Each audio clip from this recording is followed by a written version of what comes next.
ভারতে গরু দিলে বাংলাদেশে ঢোকে গরু বেচাই যাবো না 1 লাখের গরু 70,000 টাকা দাম করে, এইভাবে গরু বেচা যাবো? হ্যাঁ, প্রতি গরু নোকসান, দিনেরও আকাশও খারাপ, অবস্থা খারাপ।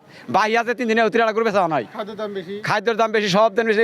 সামনে মাল কি খাইবার দেয়, কোন খাই না মাল। বৃষ্টির আকাশের অবস্থা খারাপ, জায়গা নাই, বান্ধার জায়গা নাই, থাকার জায়গা নাই, কোনো বাউ নাই। 16টা গরু নিয়ে আইছি, এটা গরু বেচা নাই এখনো। বের কি হবো না আল্লাহ জানে। এটা ভারতে করে দিলে হাতে বেচাই যাবো না। 2 লাখ টাকা দিয়ে গরু আনছি, এই গরুর দাম করে আপনার 1,60,70, মানে গরু প্রতি 30,000 40,000 টাকা করে নাইকে। তে আমাদের ঢাকা যে প্রত্যেকটা গরু আছে, পর্যাপ্ত গরু আছে, চলবে আর কি আমাদের। কিন্তু বাইরে থেকে যদি, ইন্ডিয়া থেকে, ভারত থেকে যদি গরু আসে, অনেক লস হয়ে যাবে। গাড়ি ভাড়া অনেক, গরুর খাওয়া দাওয়ার ব্যবস্থা ঠিক মতো দিতে পারতেছি না, আকাশের অবস্থা খারাপ, এগুলো দিয়ে আমরা অনেক ক্ষতিগ্রস্ত আছি আর কি। ইন্ডিয়ার গরু আমাদের বাংলাদেশে না আসলে ভালো মনে করি আমরা। যেটি আছে আমাদের কুরবানি হয়ে যাবে ইনশাল্লাহ, এবং যারা থাকবে আমাদের গরু বাংলাদেশে কুরবানি হয়ে আমাদের গরু বেশি হবে। আর ওরা যদি গরু আমাদের দেয় তাহলে আমরা তো রাস্তায় বসে যাবে।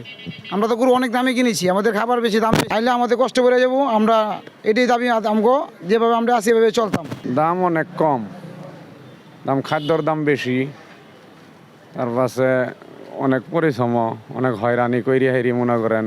গরু যে খাদ্য, যেই খাবার, যেই খরচ 500 টাকা উঠছে না।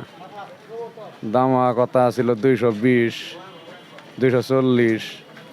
আগে কাস্টমারের দাম মূলা 150, 160, 170।